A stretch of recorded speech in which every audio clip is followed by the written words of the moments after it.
we have tried scientifically to understand the world and explain its mysteries by analyzing the smallest particles of things that exist. Inquiring down, what is this thing we call flesh or call steel or stone? What is it made of? Go down into the midst of it. And that's given us a certain understanding. But only half of the understanding. Equally important is not what is the tiniest particle, but in what context is the tiniest particle. You see? In relation to what is it? Just as the word bark, as I showed you, has different meanings in different sentences, so cells, molecules, atoms have different properties in different contexts. So what the scientist equally needs to study is not simply what is anything when very, very minutely analyzed, but where is it?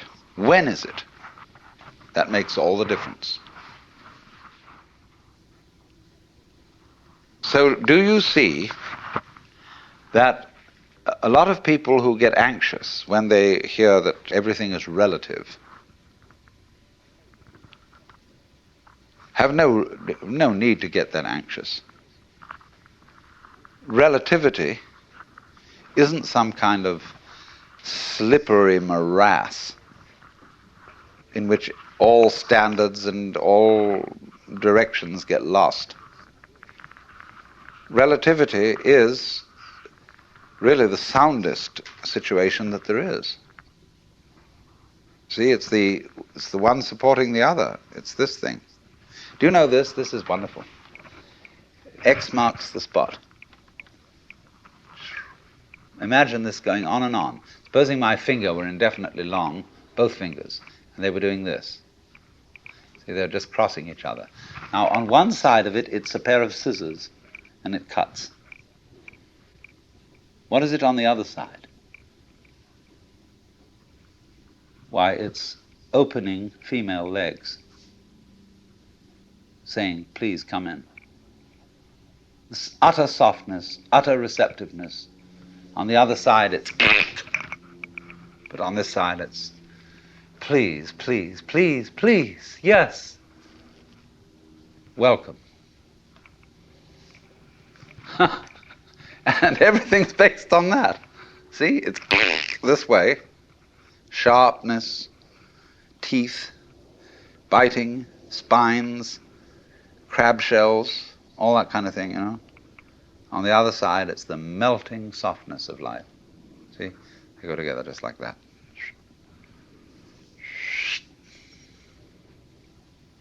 And goodness knows what it is on these outer two sides. I haven't thought about that yet. So, if you see that, if you get that principle, you can feel yourself not sort of just rattling around in the world as a kind of, somebody who's been stuck down there. But you can feel yourself going on in absolutely exact relationship with everything around you.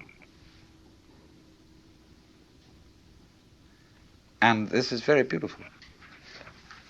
It isn't just that you are here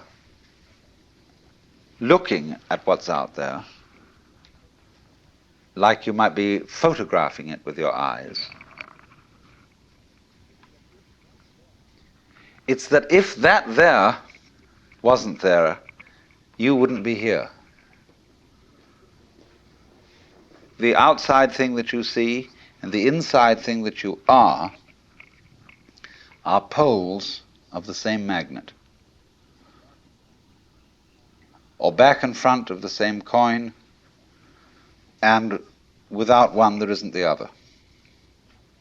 That means, of course, then, that we are living in the midst of a world of animals, vegetables, minerals, atmospheres, astronomical bodies, that's highly intelligent. Its intelligence concentrated, crystallized in our brains. That's where it comes out, you see. In any field, let's take any field of forces. We take a chemical solution, and at certain critical points in this chemical solution, the crystals start to form. And so in the same way, the total intelligence of this whole universe crystallizes in human brains. Also in other kinds of brains. But that's where it really comes out. But it's the total intelligence of the whole field that does this.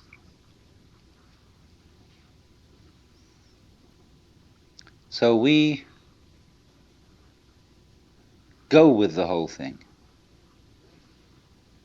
interdepend with it. We don't live in an environment which is just rock, just air, just atmosphere and so on. The environment's only like that when we think about it analytically and try to explain it.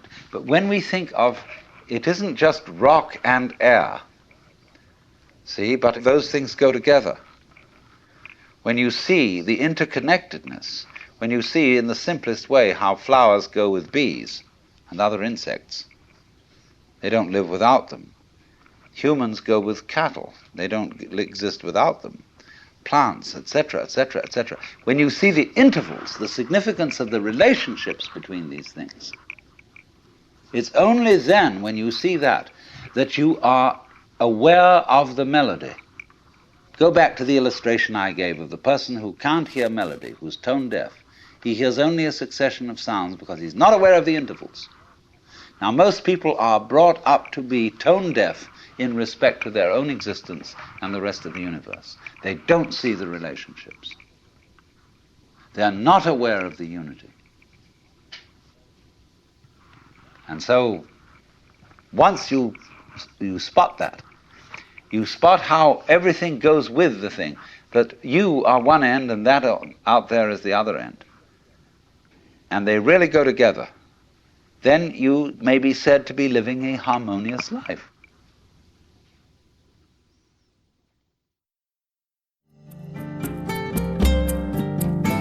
This concludes Session 3 of Out of Your Mind, Essential Listening from the Alan Watts Audio Archives.